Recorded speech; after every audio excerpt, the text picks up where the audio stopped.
ازيكم يا حلوين؟ عاملين ايه؟ كل سنه وانتم طيبين. طبعا خلص العيد وهنبتدي بقى ايامنا العاديه، وان شاء الله ربنا يعود علينا ايام العيد من جديد باذن الله بالخير والسعاده. النهارده هنعمل طريقه لحمه حلوه قوي وظريفه وهتحبوها كلكم، طريقه بسيطه وسريعه كمان. قبل ما نبتدي نصلي ونسلم على سيدنا محمد وعلى اله وصحبه اجمعين. اللهم صل وسلم وبارك على سيدنا محمد وعلى اله وصحبه اجمعين.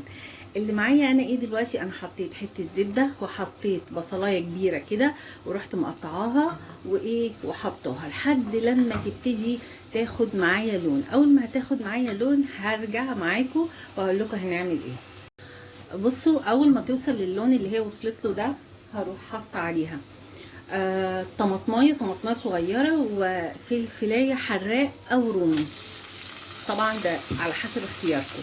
وبصوا يعني تقريبا كده فصين توم مفرومين بروح حطاهم وهروح مقلباهم تقلبتين يا دوبك. وبعدين بقى بعمل ايه؟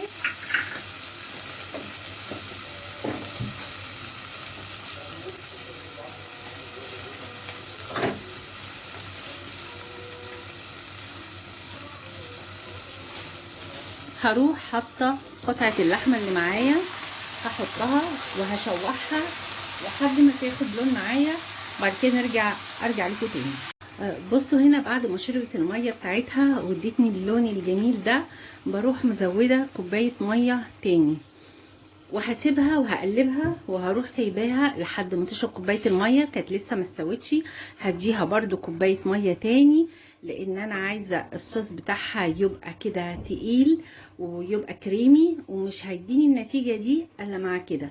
كل ما تشرب كوبايه الميه اديها كوبايه تاني لحد ما تستوي وهقول لكم هنعمل ايه. بصوا اللون بتاعها بقى عامل ازاي، هي كده استوت وبقت زي الفل. طب انا هعمل ايه؟ انا هنا مقطعه مكعبات بطاطس، دول بطاطسيتين متوسطين. طبعا انتوا عايزين تكتروا كتروا، بس هو انا حطيت بطاطسيتين هروح حطاهم عليها. طبعا البطاطس مش هتاخد اكتر من 10 دقايق بالظبط معاها. بصوا بقى الحاجه بقى اللي هتخليلي طعمها تحفه وجميل هي ايه؟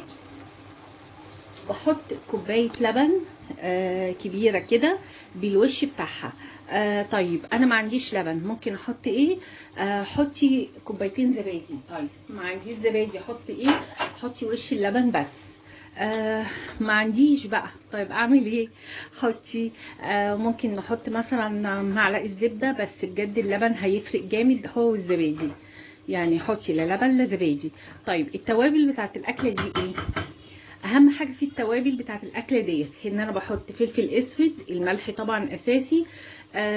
تاني حاجه روزماري وزعتر، بس هما دول التوابل، يعني فلفل اسود وروزماري وزعتر، هما دول التوابل اللي انا عايزاهم، والملح بتظبطيه.